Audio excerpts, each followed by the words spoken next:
Hi hello friends, Nayana Gowda ಅಡುಗೆ ಮನೆ YouTube ಚಾನಲ್ಗೆ ಸ್ವಾಗತ. ಇವತ್ತು ಮಶ್ರೂಮ್ ಬಿರಿಯಾನಿ ಹೇಗೆ ಮಾಡೋದು ಅಂತ ತೋರಿಸ್ಕೊಡ್ತೀನಿ. ತುಂಬ ಸಿಂಪಲ್ಲಾಗಿ ಟೇಸ್ಟಿಯಾಗಿ ಚೆನ್ನಾಗಿರುತ್ತೆ. ಮೀಡಿಯಮ್ ಸೈಜ್ 2 ಈರುಳ್ಳಿ, 2 ಟೊಮೊಟೊ, ಪುದೀನ, ಕೊತ್ತಂಬರಿ. ನಾನು 1 ಪ್ಯಾಕೆಟ್ ಮಶ್ರೂಮ್ನ ಕ್ಲೀನಾಗಿ ವಾಶ್ ಮಾಡಿ ಕಟ್ ಮಾಡಿ ರೆಡಿ ಮಾಡಿ ಇಟ್ಕೊಂಡಿದ್ದೀನಿ. ಮತ್ತು 2 ಗ್ಲಾಸ್ ಅಕ್ಕಿ ತೊಗೊಂಡಿದ್ದೀನಿ. ಅಕ್ಕಿನೂ ಕೂಡ ನೀಟಾಗಿ ವಾಶ್ ಮಾಡಿ ನೆನೆ ಹಾಕಿದ್ದೀನಿ. ನೆಕ್ಸ್ಟು ಒಂದು ಮಿಕ್ಸಿ ಜಾರ್ ತೊಗೊಂಡಿದ್ದೀನಿ. ಅದಕ್ಕೆ ಒಂದು 8 ಹಸಿಮೆಣಸಿನ್ಕಾಯಿ, ಸ್ವಲ್ಪ ಶುಂಠಿ, 1-2 ಗೆಡ್ಡೆ ಬೆಳ್ಳುಳ್ಳಿ, ಕೊತ್ತಂಬರಿ ಸೊಪ್ಪು ಆ್ಯಡ್ ಮಾಡಿ ಸ್ವಲ್ಪ ನೀರು ಹಾಕ್ಕೊಂಡು ನೀಟಾಗಿ ಪೇಸ್ಟ್ ಮಾಡ್ಕೊತಾ ಇದ್ದೀನಿ. ನೋಡಿ, ಮಸಾಲೆ ರೆಡಿಯಾಗಿದೆ. ಇಷ್ಟು ರುಬ್ಕೊಂಡ್ರೆ ಸಾಕು. ನೆಕ್ಸ್ಟು ಗ್ಯಾಸ್ ಆನ್ ಮಾಡಿ ಕುಕ್ಕರ್ ಇಟ್ಟಿದ್ದೀನಿ. ಅದಕ್ಕೆ ಒಂದು 4 ಸ್ಪೂನ್ ಎಣ್ಣೆ, 1 ಸ್ಪೂನ್ ತುಪ್ಪನ ಆ್ಯಡ್ ಮಾಡಿ ಬಿಸಿಯಾದ ನಂತರ ಬಿರಿಯಾನಿ ಸ್ಪೈಸಸ್ನ ಆ್ಯಡ್ ಮಾಡಿ ನಂತರ 2 ಈರುಳ್ಳಿನೂ ಕೂಡ ಹಾಕಿ ಚೆನ್ನಾಗಿ ಫ್ರೈ ಮಾಡ್ತಾ ಇದ್ದೀನಿ. ಈರುಳ್ಳಿ ಬ್ರೌನ್ ಆಗೋ ತನಕ ನೀಟಾಗಿ ಫ್ರೈ ಮಾಡ್ಕೊಳ್ಳಿ. ಕೊತ್ತಂಬರಿ ಸೊಪ್ಪು, ಪುದೀನ ಸೊಪ್ಪನ್ನು ಕೂಡ ಆ್ಯಡ್ ಮಾಡಿ ಚೆನ್ನಾಗಿ ಫ್ರೈ ಮಾಡ್ತಾ ಇದ್ದೀನಿ. ನೆಕ್ಸ್ಟು ಟೊಮೊಟೊನು ಕೂಡ ಹಾಕಿ ಚೆನ್ನಾಗಿ ಫ್ರೈ ಮಾಡ್ಕೊಳ್ಳಿ.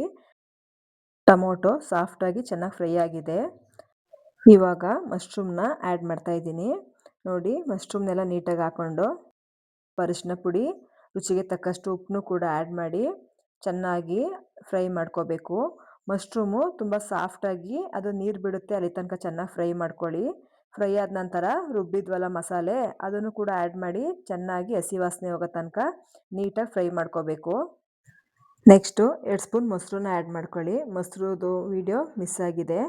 ಮೊಸರನ್ನ ಆ್ಯಡ್ ಮಾಡಿ ಚೆನ್ನಾಗಿ ಫ್ರೈ ಆದ ನಂತರ ನಾನು 2 ಗ್ಲಾಸ್ ಅಕ್ಕಿ ತೊಗೊಂಡಿದ್ದೀನಿ. ಅದಕ್ಕೆ 4 ಗ್ಲಾಸ್ ನೀರನ್ನ ಆ್ಯಡ್ ಮಾಡಿದ್ದೀನಿ. ನೋಡಿ, ನೀರು ಚೆನ್ನಾಗಿ ಕುದೀತಾ ಇದೆ. ಇವಾಗ ವಾಶ್ ಮಾಡಿ ಇಟ್ಕೊಂಡಿರೋ ಅಕ್ಕಿನ ಆ್ಯಡ್ ಮಾಡ್ತಾ ಇದ್ದೀನಿ. ಎಲ್ಲ ನೀಟಾಗಿ ಒಂದು ಮಿಕ್ಸ್ ಕೊಟ್ಟು ಕುದೀತಾ ಇದೆ. ಈ ಟೈಮಲ್ಲಿ ಕುಕ್ಕರ್ ಕ್ಯಾಪ್ನ ಕ್ಲೋಸ್ ಮಾಡಿ 2 ವಿಸಲ್ ಕೂಗಿಸ್ಕೊಂಡ್ರೆ ಟೇಸ್ಟಿಯಾಗಿ ಮಶ್ರೂಮ್ ಬಿರಿಯಾನಿ ರೆಡಿಯಾಗುತ್ತೆ. ನೋಡಿ, 2 ವಿಸಲ್ ಆಗಿದೆ. ಕುಕ್ಕರ್ ಓಪನ್ ಮಾಡಿದ್ದೀನಿ. ಎಲ್ಲ ನೀಟಾಗಿ ಒಂದು ಮಿಕ್ಸ್ ಕೊಟ್ಟರೆ mushroom biryani ready. Please Nayana Gowda ಅಡುಗೆ ಮನೆ ಚಾನಲ್ನ ಸಬ್ಸ್ಕ್ರೈಬ್ ಮಾಡಿ, ಸಪೋರ್ಟ್ ಮಾಡಿ, ಲೈಕ್ ಮಾಡಿ. ನೀವು ಒಂದ್ಸಲ ಮನೇಲಿ ಟ್ರೈ ಮಾಡಿ ಹೇಗಿತ್ತು ಅಂತ ಕಮೆಂಟ್ಸಲ್ಲಿ ತಿಳಿಸಿ. Thank you all.